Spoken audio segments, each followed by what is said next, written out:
Hey everybody, welcome back to Man's Advice Forum. I'm the Man. I posted an AMA on the 3rd of March, and we're going to answer all your questions from there. And there's only one question, so it should be a short one today. Question is by Ryan Boone. What do you think? What are your thoughts on the coronavirus? Do you think people are overreacting, or are people not freaking out enough? What do you think the best way to make money is? My thoughts on the coronavirus. Personally, I think this is 2020's H1N1 and bird flu. So usually, and this is kind of like my opinion about the mainstream media. If the mainstream media is blasting that something is an issue, it's probably overblown, And I feel like they don't touch enough on like issues that are everyday people face, or maybe everyday people are like kind of ashamed to face. They kind of do, but it's not like on everyone's consciousness. Or maybe because it's like the coronavirus is like the new sexy virus. People get freaked out about that and pay more attention. But I feel like there are so many societal problems that are out there that are kind of like that show the decay of society that we really need to tackle. I mean, look at like the trash in LA, right? People have been getting typhus, a medieval disease. And that's something Dr. Drew talked about where, it's so unsanitary. There was a lady, I think she was like the head of the city attorneys in the city of Los Angeles. She contracted typhus because she got a flea bite. And that's because, LA itself, they don't pick up the trash, and there's homeless people everywhere, and it's not sanitary. And you could find it on Google. It's not like it's completely censored, but it's just like on the bottom of, I guess, the news. And coronavirus, like for example, I got like notification messages on my cell phone from Google Chrome about how, coronavirus is expanding, blah blah blah blah. So when you see that, it's like, oh man, this must be a big deal because it's the notification is just being sent to me. It's kind of like the Amber Alerts, I guess. And and I guess maybe that's why people are freaking out.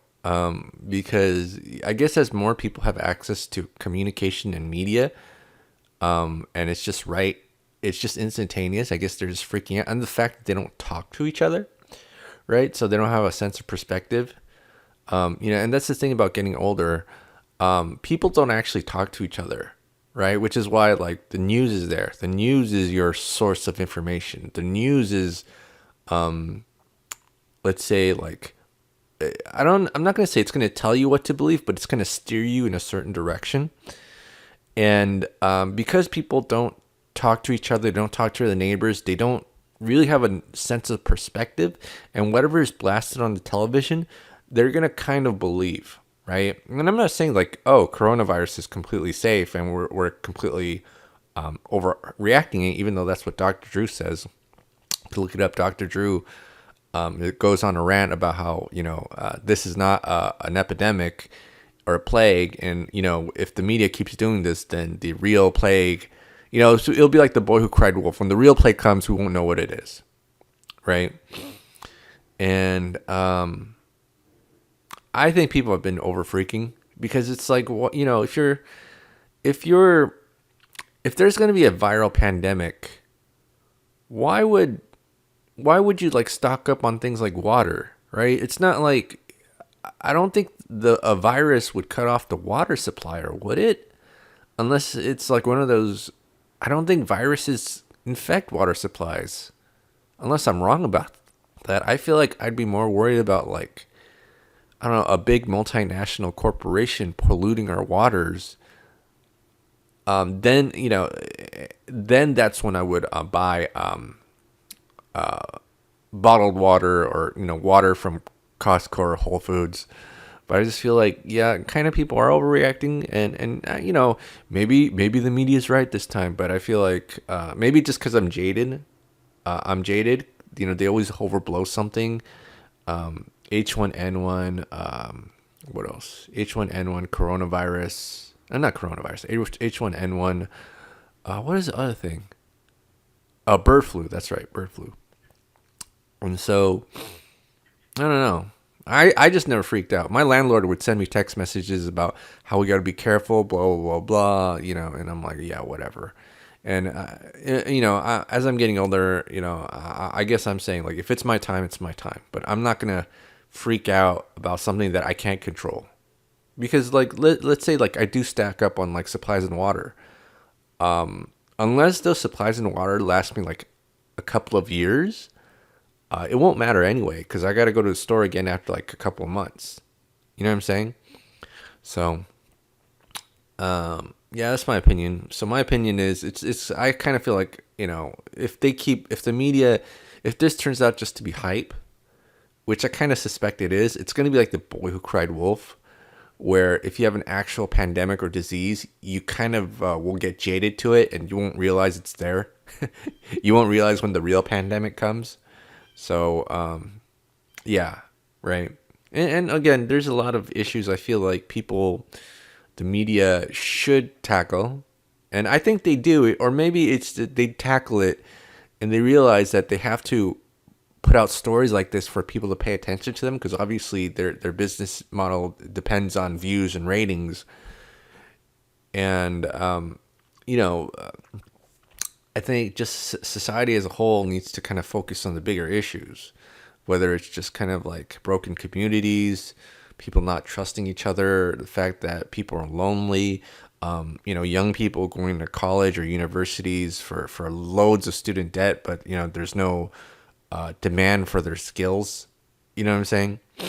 And, yeah, so, depression, suicide. I talked about how suicide just keep going up and up and up, because people, we live in a very cold society where people just kind of really don't care about each other. And I think that's a bigger issue than the coronavirus, but that's just me. Okay. And your next question is, what do you think the best way to make money is? And I think you've asked this question for me a bunch of times, and I kind of keep telling you I don't know. You know what I'm saying? You just got to try a bunch of stuff. Sometimes you'll make no money. Sometimes you'll make little money. And once in a while, you'll hit a nugget in a gold mine, and you'll make a lot of money, right? And the best way to make money, I mean, you just have to understand the basic principles of supply and demand, right? The less of a supply there is of something, the more you get paid.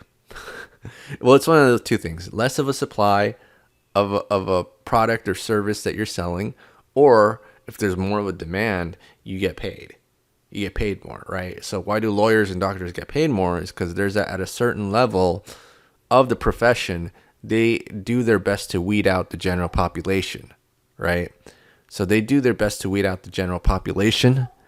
And I lost my train of thought. I got a text message, but and so that reduces the number of people in their profession, and because that happens, they make a lot of money, right? And you just got to go into a profession that not a lot of people are willing to do, and that's why actually making money is kind of lonely. Because think about it. Let's say like you're the only one person in your area who's, I don't know, a plumber, and you make a lot of money, you won't be able to relate to other people, because like I said, low supply equals a lot of money, and so if you're the only guy who's a plumber making, I don't know, bank more than $100,000 a year, how do I explain this? More than $100,000 a year. Then, you don't really have any friends to share your plumbing experiences or stories with, right? And that's really how money is. So it's unfortunate that, really, that's my advice. Just do stuff people aren't willing to do, and, you'll suffer the consequences of being lonely, because most people are going to go with the crowd, right? And that's kind of, you're going against the basic principles of economics when it comes to making money, and going with the crowd.